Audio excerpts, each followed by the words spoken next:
Welcome back to Mr. English, the show that transforms your basic English into highly fluent, confident communication. Today, we are in a high-stakes, real-world scenario, the restaurant. This is where simple grammar mistakes can cost you dignity and good service. The stakes are high indeed, Liam. If you use the wrong phrase, you don't just sound rude. You might end up with the wrong order. We're fixing the one mistake learners make in any service setting. Exactly. We are conquering the gap between grammatically correct English and culturally appropriate, polite English. Our viral factor today is the difference between rude versus polite. Specifically, how to order food like a native. I've seen so many learners get this wrong. They feel confident using the simple present, but they forget the social grammar required for politeness. That's the entire lesson. We're going to take the most common mistake, the direct command, and fix it with powerful fluency hacks. I'm going to be the incredibly rude customer, and Mia, you are the polite, sophisticated diner. Learners, listen for the difference in tone and grammar. I'm ready to demonstrate how a simple modal verb can save your reputation and ensure you get excellent service. Hey, I want a burger and a water right now. Bring it fast. Quietly to Liam.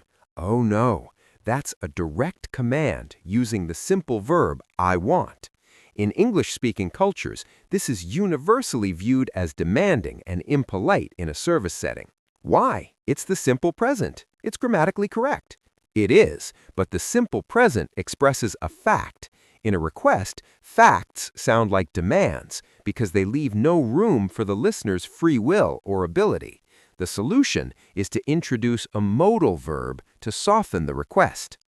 Rule of politeness, modal verbs. Always replace the direct command, I want, with a conditional request using could, can, may, or would. These verbs express possibility, ability, or desire, making the request about their ability to fulfill it, not your absolute command.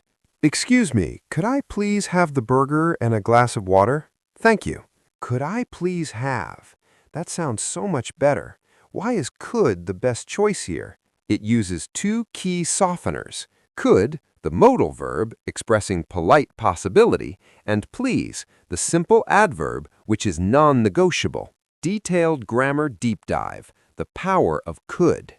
The modal verb could is the perfect choice for ordering food. While it is the past tense of can, when used for requests, it is more polite. Analogy: think of can as standing right next to the server, demanding attention.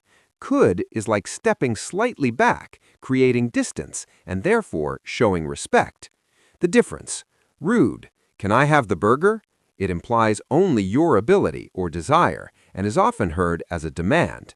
Polite, could I have the burger? You are politely asking permission or checking feasibility, acknowledging the server's time and effort. I need the fries instead of the salad, and the waiter has to bring extra ketchup. That's another direct command using I need and the modal of obligation, has to. You've told the server what their job duties are. We need to ask if a substitution is possible, not demand it. How do I ask for a substitution without just saying, give me fries, not salad? Polite.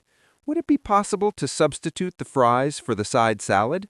And would you mind bringing a small side of ketchup? Would you mind bringing the... That's an incredibly polite English fluency hack. Detailed grammar deep dive, the Gerund Rule. The phrase, would you mind, is incredibly polite, but it comes with a strict grammatical rule that many learners forget. The verb immediately following mind must always be a gerund. Definition: a gerund is the ing form of a verb that functions as a noun.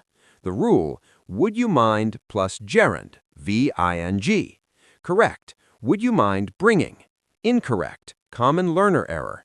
Would you mind to bring, or would you mind bring?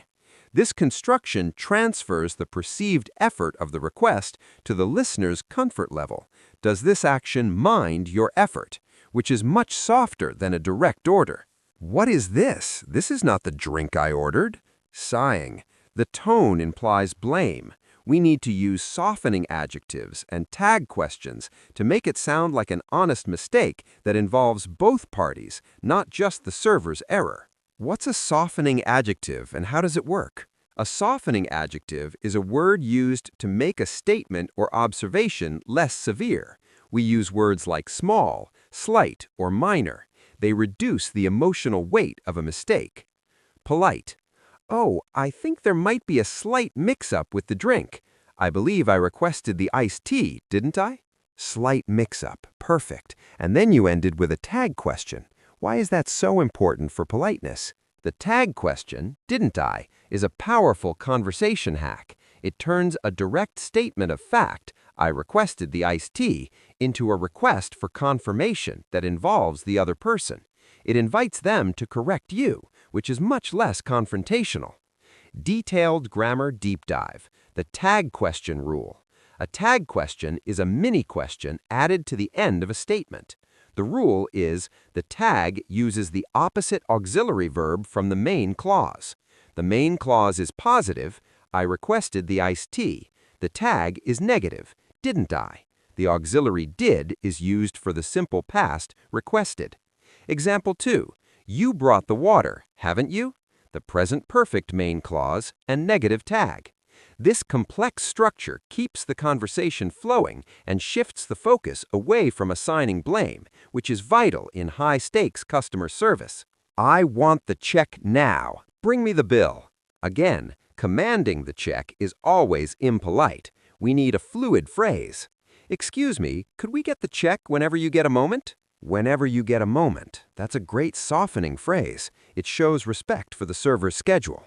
It acknowledges that the server is busy, turning the request into a deferential question about their schedule.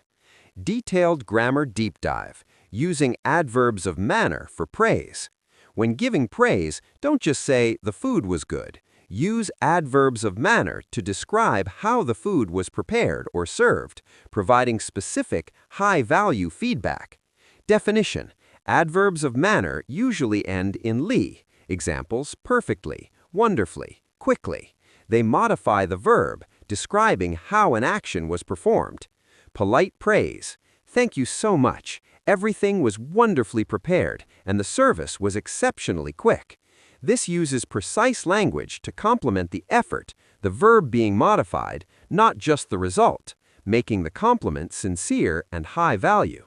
All right, learners, let's recap the 3 essential fluency hacks you need to master to order food like a native. 1. Modal verbs. Replace the simple present I want with could I have or would it be possible to. Remember, could is more polite than can. 2. The Gerund Rule. Always use the ing form of the verb after would you mind. 3. Softening language. Use the adverbs please and thank you, and use tag questions to invite confirmation, not confrontation.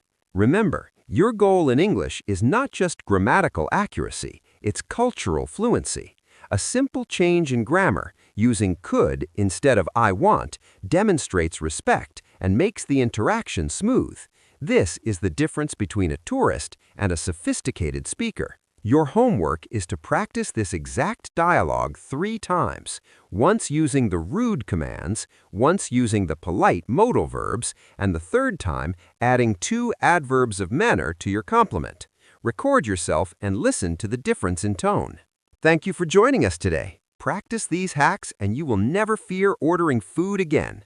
Please help us like the video, comment, and subscribe. Bye everyone, enjoy your meal.